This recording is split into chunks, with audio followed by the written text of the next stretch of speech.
ಕಾರ್ಮಿಕರ ದಿನಾಚರಣೆಯನ್ನು ಆಚರಣೆ ಮಾಡ್ತಾ ಇದ್ದೀವಿ. ದೇಶದಲ್ಲಿ ಮೊದಲ ಬಾರಿಗೆ 29 ಬೇರೆ ಬೇರೆ ಆ್ಯಕ್ಟ್ಗಳನ್ನು ತೆಗೆದುಹಾಕಿ ಆ 29 ಆ್ಯಕ್ಟ್ಗಳನ್ನು 4 ಕೋಡ್ಗಳಲ್ಲಿ ತರುವಂಥ ಒಂದು ದೊಡ್ಡ ಪ್ರಯತ್ನವನ್ನು, ಬಹಳ ವರ್ಷದ ಬೇಡಿಕೆಯನ್ನು ನರೇಂದ್ರ ಮೋದಿಯವರ ಸರ್ಕಾರದಲ್ಲಿ ಭಾರತ ಸರ್ಕಾರ ಮಾಡಿದೆ. ಇದರಲ್ಲಿ ಬಹಳ ಪ್ರಮುಖವಾದ್ದು ಸೋಷಿಯಲ್ ಸೆಕ್ಯೂರಿಟಿ, ಸಾಮಾಜಿಕ ಭದ್ರತಾ ಕೋಡ್. ಇದು ಈ ದೇಶದ ಎಲ್ಲ ಕಾರ್ಮಿಕರಿಗೆ ಕೂಡ ಭದ್ರತೆಯನ್ನು ಕೊಡಬೇಕು, ಪೆನ್ಷನನ್ನು ಕೊಡಬೇಕು, ESIC ಸೌಲಭ್ಯವನ್ನು ಕೊಡಬೇಕು ಅನ್ನುವಂಥ ನಿರ್ಧಾರವನ್ನು ತಗೊಂಡಿದೆ. ಪ್ರಧಾನಮಂತ್ರಿಯವರ ಅಪೇಕ್ಷೆ ಇದೆ, ಯಾರು ಅಸಂಘಟಿತ ಕಾರ್ಮಿಕರಿದ್ದಾರೆ, ಇವತ್ತು ಬಹಳ ದೊಡ್ಡ ಪ್ರಮಾಣದಲ್ಲಿ ಗಿಗ್ ಆ್ಯಂಡ್ ಪ್ಲಾಟ್ಫಾರ್ಮ್ ವರ್ಕರ್ಸ್ ಯಾರು ಆನ್ಲೈನಲ್ಲಿ ಕೆಲಸ ಮಾಡ್ತಾರೆ ಮತ್ತು ಕೃಷಿ ಕೂಲಿ ಕಾರ್ಮಿಕರು ಇದ್ದಾರೆ, ಇನ್ನು ಯಾರು ESIC EPFದ ಒಳಗೆ ಬರಲ್ಲ, ಅವರೆಲ್ಲರಿಗೂ ಕೂಡ ಬರುವಂಥ ದಿನದಲ್ಲಿ ESICಯ ಸೌಲಭ್ಯ ಮತ್ತು ಪೆನ್ಷನ್ನ ಸೌಲಭ್ಯ ಕೊಡಬೇಕನ್ನುವಂಥ ಒಂದು ಪ್ರಯತ್ನವನ್ನು ಭಾರತ ಸರ್ಕಾರ ಮಾಡ್ತಾ ಇದೆ. ಪ್ರಧಾನಮಂತ್ರಿಯವರ ಅಪೇಕ್ಷೆ ಇದೆ. ಅದಕ್ಕಾಗಿ ನಾವು ಅದರ ಬಗ್ಗೆ ಚರ್ಚೆ ನಡೀತಿದೆ. ಕನಿಷ್ಠ ಪಿಂಚಣಿಯನ್ನು ಹೆಚ್ಚಳ ಮಾಡೋದ್ರ ಬಗ್ಗೆ ಚರ್ಚೆ ನಡೀತಾ ಇದೆ. ಈಗಿರುವಂಥ ಏನು ಪೆನ್ಷನ್ನ ಹಣ ಇದೆ ಅಥವಾ EPFದಲ್ಲಿ ಏನು ನಮ್ಮ ಹತ್ರ ಡೆಪಾಸಿಟ್ ಇದೆ, ಅದರಲ್ಲಿ ನಾವು ಬೇರೆಯವರಿಗೆ ಕೊಡೋದು ಕಷ್ಟ ಆಗುತ್ತೆ. ಅದಕ್ಕಾಗಿ ಭಾರತ ಸರ್ಕಾರ ಈಗಾಗಲೇ ಸುಮಾರು 10,000ರಿಂದ 13,000 ಕೋಟಿ ತನಕ ಪ್ರತಿ ವರ್ಷ EPF ಭಾರತ ಸರ್ಕಾರ ಕೊಡುತ್ತೆ. ಅದಕ್ಕಾಗಿ ಬರುವಂಥ ದಿನದಲ್ಲಿ ಹೈಯರ್ ಪೆನ್ಷನ್ ಮಾಡಿದರೆ ಎಷ್ಟು ಕೊಡಬೇಕಾಗ್ಬೋದು, ಏನು ಪರಿಸ್ಥಿತಿ ನಿರ್ಮಾಣ ಆಗೋದ್ರ ಬಗ್ಗೆ ಅಧ್ಯಯನ ನಡೀತಾ ಇದೆ. ಇದರ ಬಗ್ಗೆ ನಿರಂತರವಾದಂಥ ಚರ್ಚೆಯನ್ನು ಭಾರತ ಸರ್ಕಾರ ಮಾಡ್ತಾ ಇದೆ.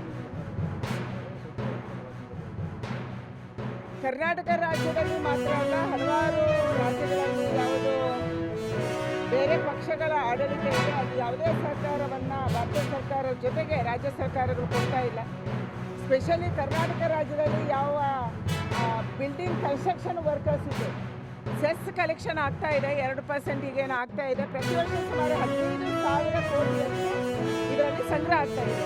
ಇದನ್ನು ಯಾವುದೇ ರೀತಿಯಲ್ಲಿ ಕೂಡ ಸದುಪಯೋಗ ಮಾಡುವಂಥದ್ದನ್ನು ರಾಜ್ಯ ಸರ್ಕಾರಗಳು ಮಾಡ್ತಾ ಇಲ್ಲ.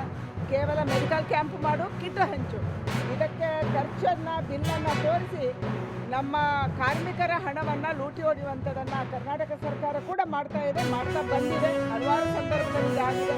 ಅದಕ್ಕಾಗಿ ನಮ್ಮ ಅಪೇಕ್ಷೆ ಇರೋದು, ಯಾವ ಕನ್ಸ್ಟ್ರಕ್ಷನ್ ವರ್ಕರ್ಸ್ ಇದ್ದಾರೆ ಅವರ ಹೆಸರಲ್ಲಿ ಸೆಸ್ ಸಂಗ್ರಹ ಆಗ್ತಾ ಇದೆ, ಅವರಿಗೆ ಪೆನ್ಷನ್ ಕೊಡುವಂಥದ್ದನ್ನು ಅವರಿಗೆ EPF ಮತ್ತು ESIಯಲ್ಲಿ ಜೋಡಿಸೋಕ್ಕೆ ಈ ಹಣವನ್ನು ಸದುಪಯೋಗ ಮಾಡಬೇಕನ್ನುವಂಥದ್ದನ್ನು ನಾವು ಈಗಾಗಲೇ ಹೇಳಿದ್ದೀವಿ. ಹಲವಾರು ರಾಜ್ಯ ಸರ್ಕಾರಗಳಿಗೆ ಪಾಲನೆ ಮಾಡ್ತಾ ಇದ್ದಾವೆ. ಆದರೆ ಕರ್ನಾಟಕ ರಾಜ್ಯ ಸರ್ಕಾರವನ್ನು ಕೂಡ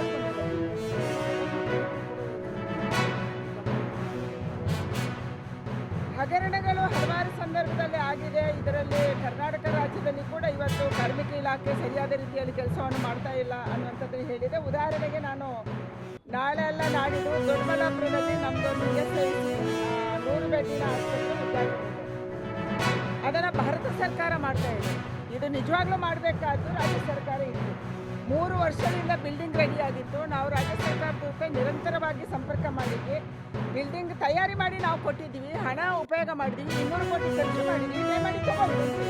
ಆದರೆ 3 ವರ್ಷ ತನಕ ರಾಜ್ಯ ಸರ್ಕಾರ ಇದನ್ನು ತೊಗೊಳಕ್ಕೆ ಮುಂದೆ ಬರಲಿಲ್ಲ.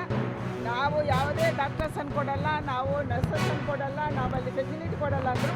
ಕೊನೆಗೆ ಭಾರತ ಸರ್ಕಾರಕ್ಕೆ ಇವತ್ತು ಆ ಆಸ್ಪತ್ರೆಯನ್ನು ಭಾರತ ಸರ್ಕಾರ ESICಯಿಂದ ನಾಳೆ ಎಲ್ಲ ನಾಡಿದ್ದು ಮನ್ಸುಖ್ ಭಾಯಿ ಅವರ ನೇತೃತ್ವದಲ್ಲಿ ನಾವು ಉದ್ಘಾಟನೆ ಮಾಡಿದ್ವಿ. ಇದು ರಾಜ್ಯ ಸರ್ಕಾರ 2 ಮಾರ್ಕೆಟ್ ಓಪನ್ ಮಾಡಿದ್ವಿ, KRಪೇಟೆ ಮಾರ್ಕೆಟು ಮತ್ತು ನಮ್ಮ ಬಸವನಗುಡಿ.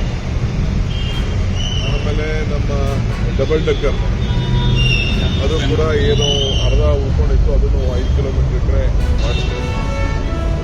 ಸೊ ಈ ಲೈಟು ಬೆಂಗಳೂರು ನಗರದಲ್ಲಿ ಎಲ್ಲ ಪಿಲ್ಲರ್ಗಳು ಹೆಚ್ಚು ಕಮ್ಮಿ ಒಂದು ಥರ ಮಾಡ್ತೀವಿ. ಇನ್ನು ಸ್ವಲ್ಪ ಬ್ರೈಟ್ನೆಸ್ಸು ಮಾಡ್ತೀವಿ ಸುಂದರವಾಗಿ ಇಡಲಿಕ್ಕೆ. BBMP ಇದು ಕಾರ್ಪೊರೇಷನ್ಗಳು ಮಾಡ್ತೀವಿ, BMRDನೂ ಮಾಡ್ತೀವಿ, ಇದು BMRCL ಎಲ್ಲ ಕಡೆ ಸ್ವಲ್ಪ ಎಲ್ಲ ಸಾಯಂಕಾಲದದ್ದು ಚೆನ್ನಾಗಿರೋಕ್ಕೆ ಲೈಟಿಂಗ್ಗೆ ಡೆಕೋರೇಷನ್ ಮಾಡೋಕ್ಕೆ ವ್ಯವಸ್ಥೆ ಮಾಡ್ತೀವಿ. ಬ್ರ್ಯಾಂಡ್ ಬ್ಯಾಂಗ್ಳೂರು ಮಾಡೋದಕ್ಕೆ ಇದಕ್ಕೆ ಸ್ವಲ್ಪ ಇನ್ನೂ ಬ್ರೈಟ್ ಇರ್ತದೆ.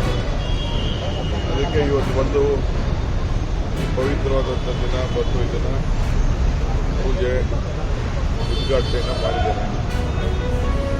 ಸೊ ಇವತ್ತು ನಿನ್ನೆ ಕೂಡ ಕ್ಯಾಬಿನೆಟಲ್ಲಿ ಕೆಲವು ಮೇಜರ್ ಡಿಸಿಷನ್ ತೊಗೊಂಡಿದ್ದೀವಿ.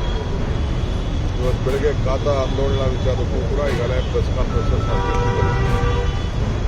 ಸೊ ಬೆಂಗಳೂರು ಜನ ಏನು ನಿರೀಕ್ಷೆ ಮಾಡ್ತಾ ಇದ್ರು ಅದೆಲ್ಲ ಒಂದೊಂದು ಸ್ಟೇಜ್ಗೆ ಬರ್ತಾ ಇದೆ. ಒಂದು ಓವರ್ ನೈಟ್ ಮಾಡೋ ಕೆಲಸ ಅಲ್ಲ ಇದೆಲ್ಲ, ಯಾಕಂದರೆ ಇಟ್ ಟೇಕ್ಸ್ ಟೈಮ್. ಬಹುಶಃ ನೆಕ್ಸ್ಟ್ 1.5 ಇಯರಲ್ಲಿ ಫ್ಲೈಓವರ್ಗಳು ಕೆಲಸ ಆಗೋದು, ಟನಲ್ಗಳು ಕೆಲಸ ಆಗೋದು ಎಲ್ಲ ಕೂಡ ನಿಮಗೆ ನೆರವಾಗ್ತದೆ. ಇವತ್ತು ಶುಭ ಶುಕ್ರವಾರ, ಇವತ್ತೇ ತಾತ ಆಗಿದ್ದೀರಾ, ಖುಷಿ ಆಗ್ತಾ ಇದೆಯಾ? ಮಹಾಲಕ್ಷ್ಮಿ ಆಗಮನ ಆಗಿದೆ. ಖಾಸಗಿ ನಡೀರಪ್ಪ ಅಲ್ಲಲ್ಲ, ಖುಷಿ